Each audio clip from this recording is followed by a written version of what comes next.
ukiona na kupostia Toyota Crown inauzwa, unachotakiwa kufanya ni kukimbia mbio sana kuja kuichukua, kwa sababu mimi nimejikita katika kutoa solution za magari.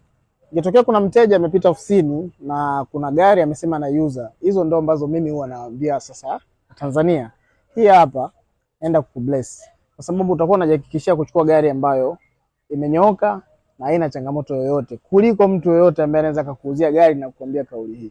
Sasa hii hapa nyuma yangu ni Toyota Crown ya mwaka 2006. Hii ni premium kabisa. Nikisema premium namaanisha kwamba inakuja na sunroof kama unavyoona, inakuja na heated seats kama unavyoona, lakini pia iko na leather interior. Kitu kingine ni kwamba hii seat hapa ina option ya kusukumwa kwa umeme kama unavyoona hapa, lakini pia hii na yenyewe ni electrical seat. Lakini sasa kiachana na hayo mambo ya mbwembwe na nini, bado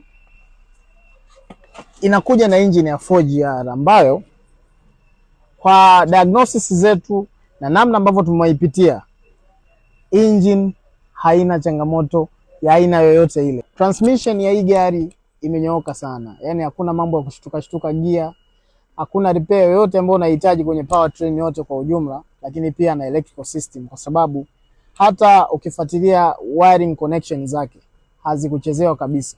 Kumbuka hii ni gari ambayo tunakwambia uinunue, ambayo haijapostiwa na dalali yoyote. Kwa hiyo hakuna chain yoyote. Yani tunaweza tukakulink moja kwa moja nani anauza gari, wewe ukamaliza naye biashara. Lakini ingetokea kwamba unaipata hii gari kwa ndugu zetu wale, unaweza kukuta wako 6. Sasa ukiachana na hayo yote nilokueleza, hii gari inakuja na memory seat profiles. Hizi ni profile 3, 1, 2, 3. Kazi yake ni nini? Wewe unaweza kumwazima mtu gari, ukakuta set kiti, wengine wanasogea mpaka analalia steering, sawa? Lakini wewe ukifika unataka tena uanze kupanga kiti chako vile unavyokaaga. Kuepusha huo usumbufu, utaset profile yako moja. Kama una mke wako na utamsetia nyingine.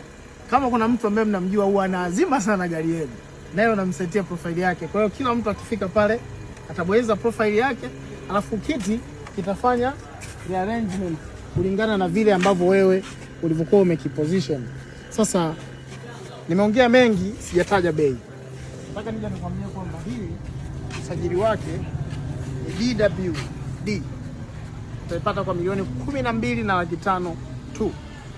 Haina kipengele cha aina yoyote.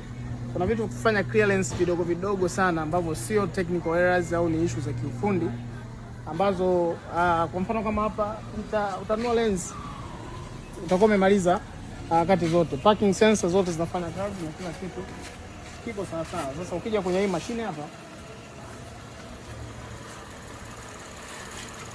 4GR ina tabia ya kusound na kama ticking sound fulani, ambazo ni injector tu unazisikia zikiwa zinatema mafuta. Usikilize mashine ambayo jinsi ilivyotulia, zero vibrations. Na kumbuka hii ni engine ambayo hajatengenezwa na balance shaft, lakini namna the V6 configuration design yake ilivyofanywa ni kwamba imetengenezwa, shaft zimekuwa positioned bank 1 na bank 2 kwenye 60 degrees, kiasi kwamba zina balance vibration, na kama vile zina cancel down vibration. Kwa hiyo inatokea inakuwa engine ambayo iko very very smooth, na hata ukikaa pale ndani unaweza ukafikiri gari haijawashwa. Kwa kama unaitaka hii gari, pigia simu Mothekai uweze kupata gari ya uhakika.